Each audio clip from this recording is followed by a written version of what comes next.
First ever factory outlet Mukunda jewelleries Kukatpally, Khammam, Kothapet, Somajiguda, Hanamkonda and Suchitra. జీవితంలో ముందుకెళ్ళటానికి ప్రతివాడికి ఏదో ఒక ఆలంబన, ఏదో ఒక ఆసరా కావాలి. పుట్టంగానే మన అమ్మ నాన్న ఎట్లా కొట్లా పెంచుతారు.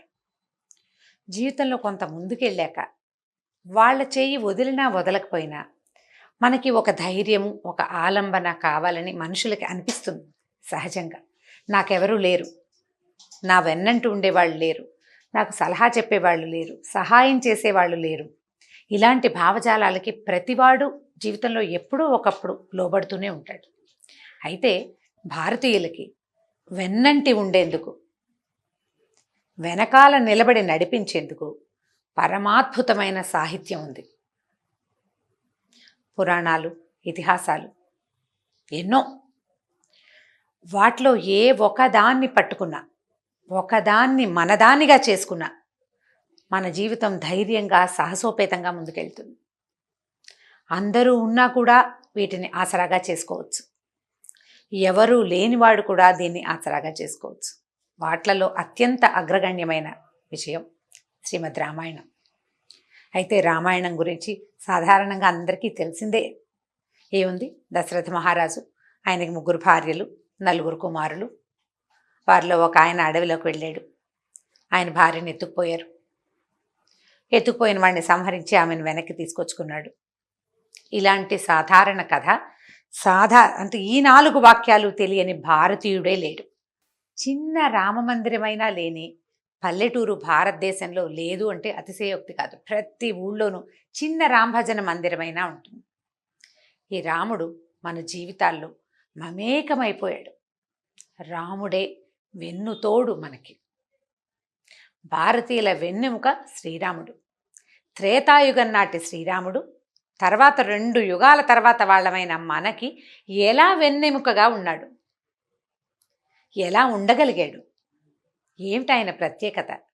అంతటి ప్రత్యేకత కలిగిన వ్యక్తిని మన జీవితాల్లోకి మమేకంగా చేసిన వ్యక్తి ఎంతటి మహోన్నతుడు. ఏదైనా ఒక కథ చెప్తే, ఒక కథ చదివితే కొంతకాలం పాటు అది మనల్ని వదలదు, మనల్ని పట్టుకుని ఉంటుంది, మనసుని పట్టి ఉంచుతుంది. యుగాల పాటు మనసుని పట్టి ఉంచగలిగే కథని అందించిన కవి ఎవరు? ఆయన. ముందు ఆయన గురించి తెలుసుకోవాలి మనం. రామాయణం ఆది కావ్యం. దానిని రచించిన మహర్షి వాల్మీకి ఆది కవి. రామాయణానికి ముందు కూడా ఏదో సాహిత్యం ఉండుంటుంది, కానీ ఛందోబద్ధమైనటువంటి చక్కని కావ్యం ముందేదీ లేదు. అంచేతే రామాయణాన్ని ఆది కావ్యమని, వాల్మీకిని ఆది కవి అని చెప్పబడింది. అయితే ఈ ఆది కావ్యమైన రామాయణాన్ని వాల్మీకి మహర్షి ఎలా రాశారు, ఎప్పుడు రాశారు, రకరకాలు ఉన్నాయి దాని మీద.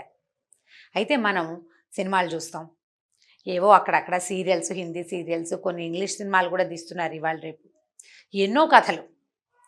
రాముడి గొప్పతనం, రాముడే దేవుడు, సీతాదేవి మహాపతివ్రత, సీతారాములు మన వెన్నుదోడుగా ఉంటారు. రాముని యొక్క మహిమలు, వాటి గురించి మనకు ఎన్నో విషయాలు తెలుసండి, ఎన్నో విషయాలు. రాముడు ప్రత్యక్ష దైవం భారతీయులకి. అయితే ఈ ఎన్నో విషయాలు, మనకి తెలిసిన విషయాలన్నిటికీ మూలం ఏది? మధ్య మధ్యలో కొన్ని రకరకాల పుకిటి పురాణాలు వింటాం. రాముడు నీలంగా ఉంటాడని. నీలంగా లేడు అసలు రామాయణం ప్రకారం అయితే. ఆయన ఇది చేశాడు, అది చేశాడు, మళ్ళీ దాని మీద ఆయన చేసిన విషయాల మీద అది న్యాయమా, ఇది ధర్మమా అని రకరకాల ప్రశ్నలు వస్తుంటాయి. దాని మీద ప్రశ్నలు ఎక్కువగా ఉన్నాయి. ఎంత సమాధానాలు లభిస్తున్నప్పటికీ మళ్ళీ ప్రశ్న ఉత్పన్నం అవుతూనే ఉంటుంది. ఈ ప్రశ్నలకి సమాధానం చెప్పగలిగింది ఏమిటంటే, అసలు ఈ రాముని యొక్క కథని మొట్టమొదట రామాయణం రాముని యొక్క ప్రయాణంగా, అతని నడకగా, అతని నడతగా మనకి అందించినటువంటి మహర్షి వాల్మీకి యొక్క వాక్యాలే మనకి సత్య ప్రమాణాలు. అదే ప్రమాణం. ఆయన రచించిన శ్రీమద్ రామాయణం నుంచే ఎంతోమంది కవులు అన్ని భాషల్లోనూ రాసుకున్నారు. తెలుగులో కూడా మనకి రంగనాథ రామాయణం, గోపీనాథ రామాయణం, మొల్ల రామాయణం, రామాయణ కల్పవృక్షంలాగా మనకు తరాల్లో మనకు తెలిసిన శ్రీ విశ్వనాథ్ వారు రచించిన రామాయణ కల్పవృక్షం, తర్వాత మహామహోపాధ్యాయ శ్రీ పుల్లెల శ్రీరామచంద్రుడు గారు రచించిన రామాయణం, ఇవన్నీ కూడా రామాయణాన్ని ఆధారం చేసుకున్నవే. అయితే కొన్ని కొన్ని కవులు అంటే ఏ రచయిత అయితే ఈ రామాయణానికి ప్రభావితులయ్యి దాన్ని రాయదలుచుకున్నారో వాళ్ళు కొంత అందులోకి ప్రవేశించి కొంత వ్యాఖ్యానం అంటే అక్కడ సందర్భాన్ని బట్టి వాళ్ళు కొంత వ్యాఖ్యానించి రాయడాలు కూడా జరిగినాయి. మన భాష మనకు ఒక రకంగా తెలియజేస్తుంది, మన భాషలో కథలు. ఇతర భాషల్లో ఉన్న కథలు ఇతర భాషల్లో తీసినటువంటి సినిమాలు లేదా సీరియల్స్ లాంటివి మనని కొంత అటు ఇటుగా తీసుకెళ్తూ ఉంటాయి. అసలు మూలంలో ఏముంది? ఎందుకు ఇప్పటి వరకు రాముడు మన జీవితాల్లో మమేకంగా ఉన్నాడో తెలుసుకుందాం. ఈ ఆది కవి అయినటువంటి వాల్మీకి సంస్కృతంలో ఏ గ్రంథం రాశారు, దానిని తెలుగు ట్రూ ట్రాన్స్లేషన్ అని చెప్పాలన్నమాట. సరిగ్గా చెప్పాలంటే ఇందులో మనం రాముడి పక్షం వహించము, సీతాదేవి పక్షం వహించము, రావణాసురుడి పక్షం వహించకూడదు. యథాతథంగా రామాయణంలో ఏం చెప్పబడిందో అదే కథని మనం చెప్పుకుందాం. అవకాశం ఉన్నవాళ్ళు, వాల్మీకి రామాయణం చదువుకోగలిగిన వాళ్ళు చక్కగా చదువుకోవచ్చు. శ్లోకాల వైజ్గానే మనం వెళ్దాం ముందుకి. అన్ని శ్లోకాలు అవి నేను చెప్పటం లేదు, వచనంగా కథ చెప్తే పిల్లలు కూడా ప్రశాంతంగా వినేస్తారని చెప్పదలుచుకున్నాను రామాయణం. అయితే పెద్దవాళ్ళు ఎవరైనా మహానుభావులైన పండితులు ఏదైనా చిన్న పొన్నా నేను పొరపాట్లు చేస్తే దయచేసి నన్ను క్షమించండి. ఎందుకంటే రామాయణం లాంటి పరమాద్భుతమైన విషయాన్ని చెప్పటమే ఒక సాహసం, చాలా సాహసోపేతమైన పనే ఇది.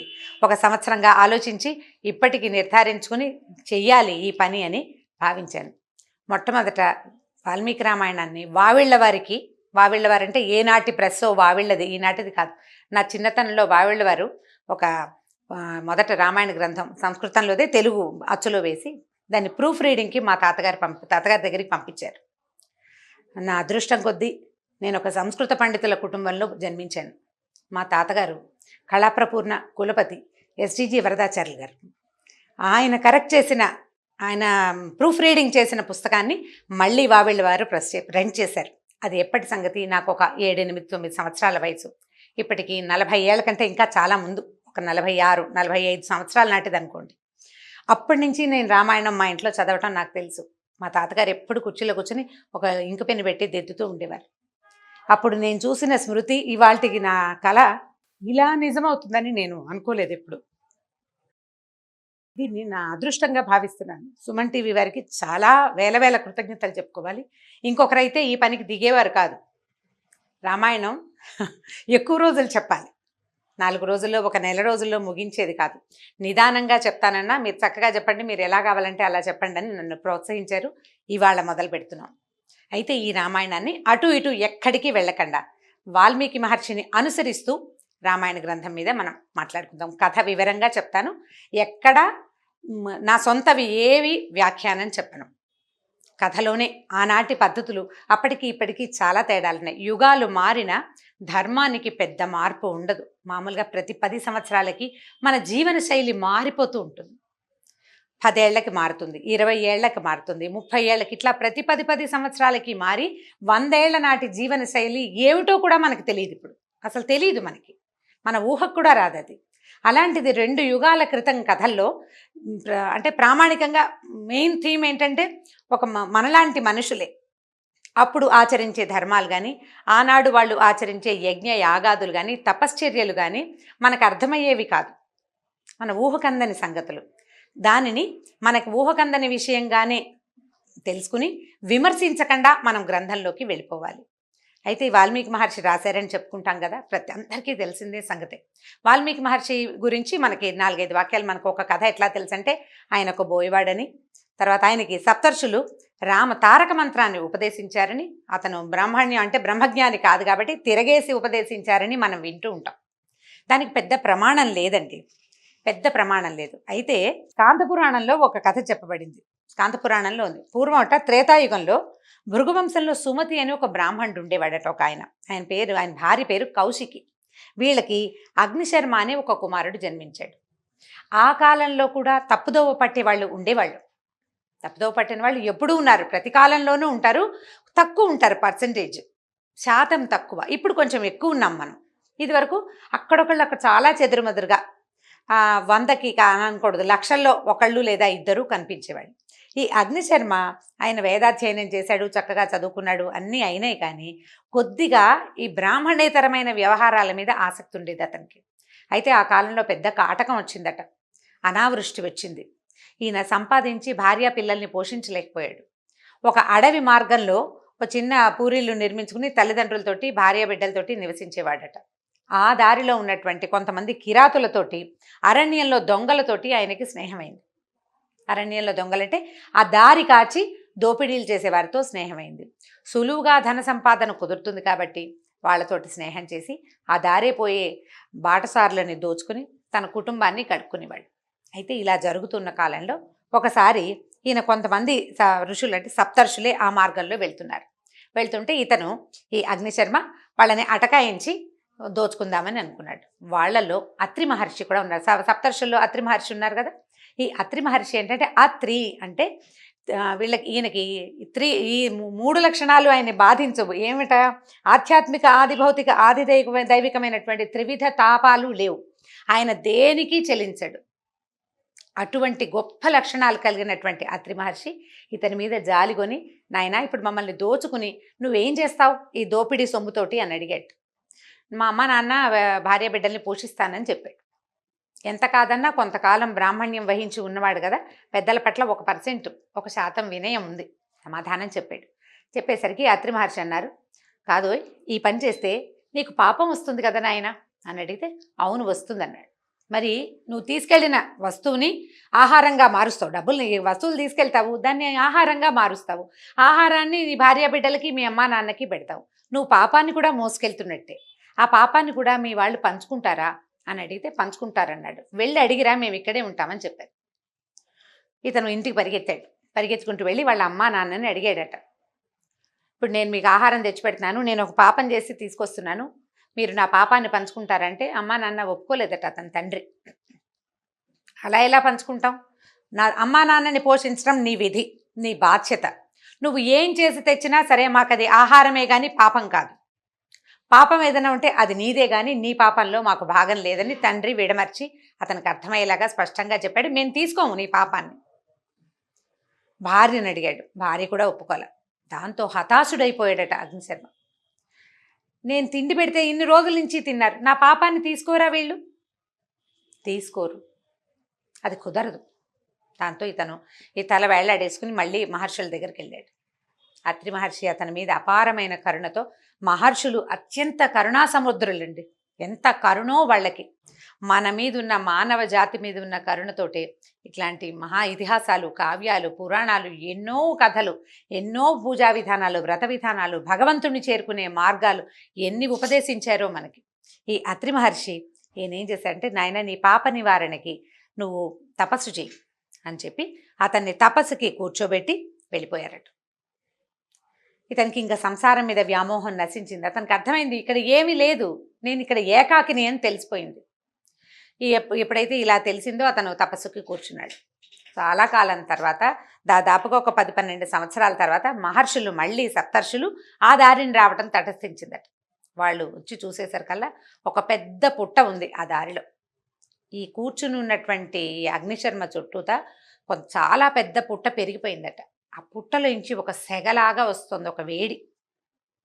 ఆ చుట్టుపక్కల ఉన్న పక్షులు అవన్నీ కూడా దానికి ఆలంబనగా ఆ అగ్నిని ఒక సంతోషదాయకంగా చూస్తున్న ఒక ఇది కనిపించింది అనమాట, ఒక దృశ్యం. దాంతో వీళ్ళు ఏమనుకున్నారంటే ఇక్కడ ఎవరో ఉన్నారని వాళ్ళ దివ్య దృష్టితో చూస్తే అక్కడ ధ్యానమగ్నుడుగా ఉన్నటువంటి ఈ అగ్నిశర్మ కనిపించాడు. వాళ్ళ వల్మీకాన్ని, ఆ పుట్టని తొలగించారు. అతని ఎముకలు పోగుగా ఉన్నట్ట, ఇన్ని సంవత్సరాల నుంచి ఆహారం లేదు, ధ్యానంలో ఉండిపోయాడు, భగవద్ ధ్యానంలో. ఆయనను లేవదీసి ఆయన్ని స్వస్థుని చేసి, నాయన నీ చుట్టూ వల్మీకం పెరిగినా నీకు తెలియని స్థితిలో ఉన్నావు, అంత భగవంతుని వైపుకి వెళ్ళిపోయావు నువ్వు, ఈనాటి నుంచి నువ్వు వాల్మీకి అని పిలువబడతావని చెప్పి ఆయనకి బ్రహ్మజ్ఞానాన్ని ఉపదేశించి ఆయన కొంత జ్ఞాని అయ్యాడు. మరింత జ్ఞానాన్ని ఉపదేశించి వెళ్ళిపోయారట. మామూలుగా మన అదృష్టం అండి, భగవద్ అనుగ్రహం చేతనే సద్గురువు లభిస్తాడు. మనకి మార్గనిర్దేశనం ఎవరి వల్ల అయినా అయ్యింది అంటే అది కేవలం భగవంతుడిచ్చే అవకాశం, మనకి దేవుడిచ్చే అవకాశం మాత్రమే. మనంతట నేను గురువుని వెతుక్కుంటాను అంటే లాభం లేదు. మంచి బట్టలు కొనుక్కోవటానికి ఒక షాపు వెతుక్కున్నట్టుగా ఇంటర్నెట్లో ఏముందో వెతుకున్నట్టుగా గురువు లభించడు. కేవలం భగవంతుడు మనకి జ్ఞానం ప్రసాదించే సమయం ఆసన్నమైనదని భగవంతుడు భావిస్తేనే మనకి గురువు లభిస్తాడు. ఆ సద్గురువు కటాక్షం వల్లే మానవుడు దివ్యత్వాన్ని పొందుతాడు.